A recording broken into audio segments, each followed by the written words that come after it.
And welcome to DC Coding Games. This is the secrets to success in Manor Lords on hard mode. So let's get to it. Okay, so the first thing I would say is this is not easy at all to start off with.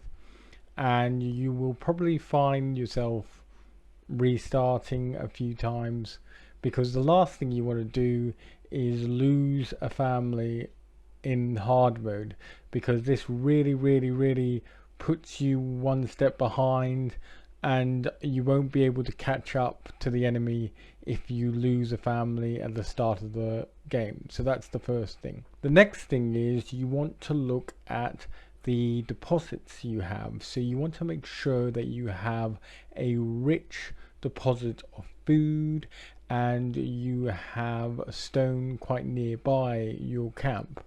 If the stone's very far away, that's going to be a problem, because later then you can't get the church very easily and people will be going back and forth, and you don't want that. And ideally for food you actually want meat, because then you can get more hide, but it's not essential. You can still survive in this on berries, which I did. Also, soil fertility is not a must. You don't have to have soil fertility. You can actually do hard mode without even building one land. In the end, I had some wheat I was building, and in the end I thought the fertility is so bad that there's no point in having it. I'll just import the wheat.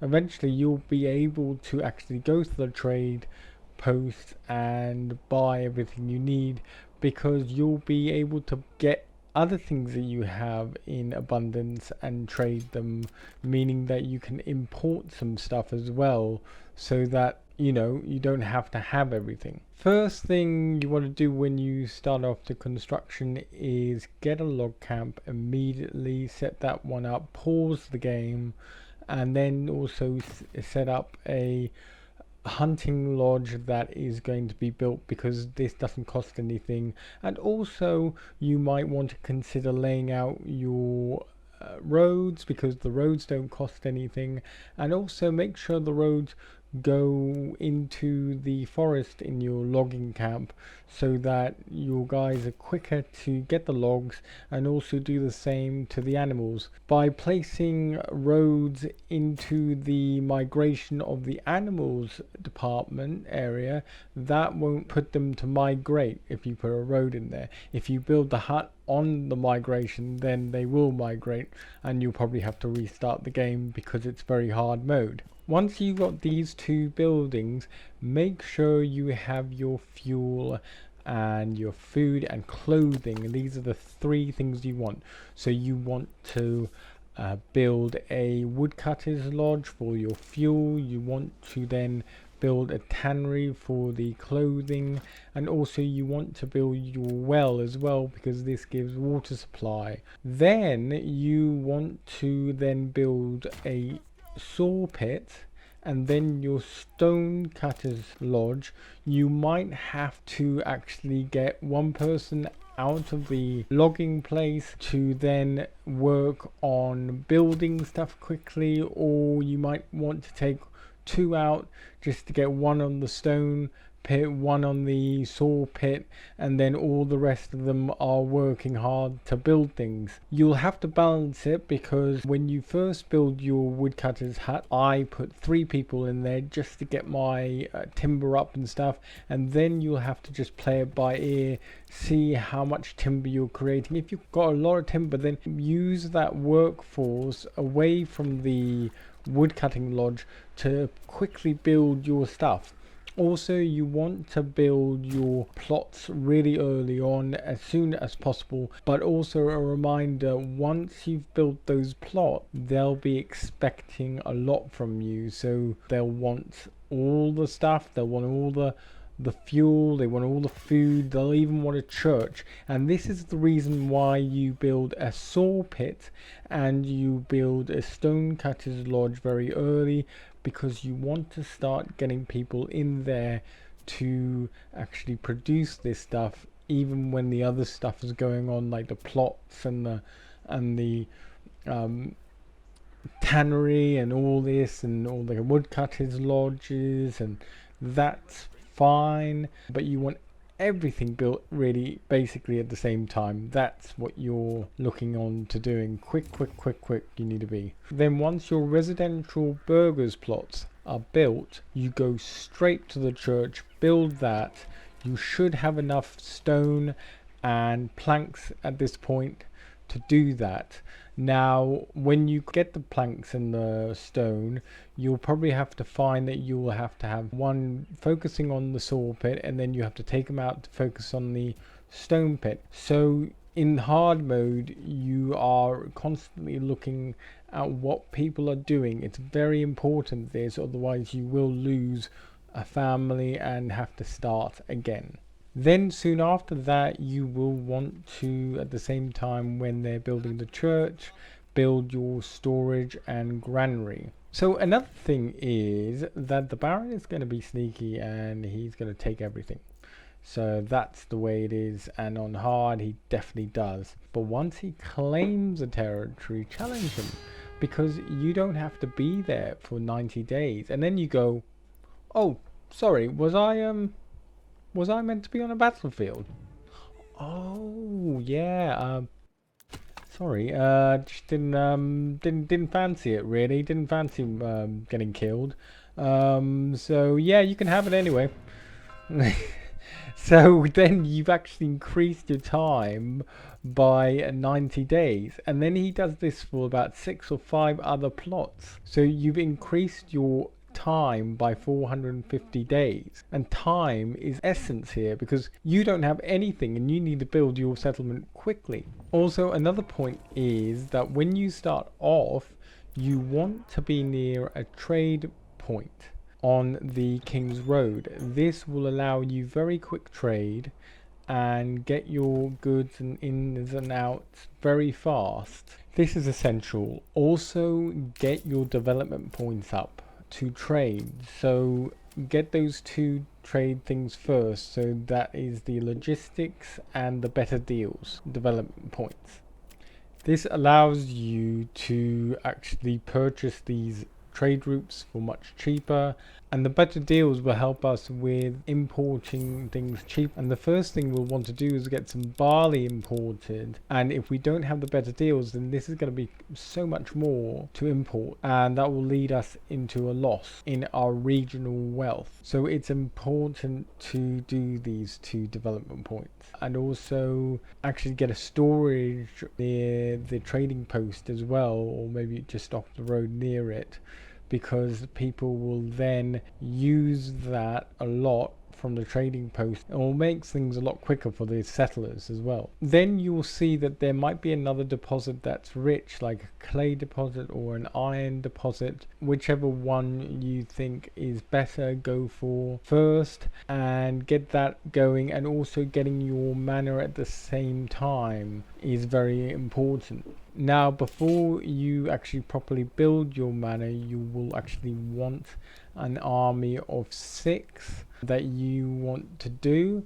If you get the retinue unit and you don't get the army, then you won't be able to add that 6th army unit on, and this will really be annoying for you in the long run. Once you get your retinue, and it's only 12 units, look at bandit camps that don't have anybody in.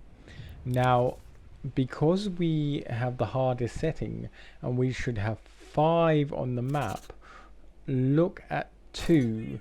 There should be 2 there.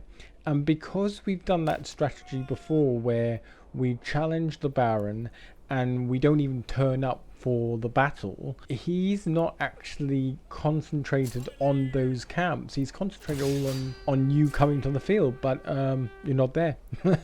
So yeah, go and actually go to these bandit camps that don't have bandits there with your retinue. And the first one, I think you should actually go for your treasury, because reason being is that the treasury is going to take some time to to get up, and you might not be able to tax people straight away. You might not have all the needs like a tavern and the church.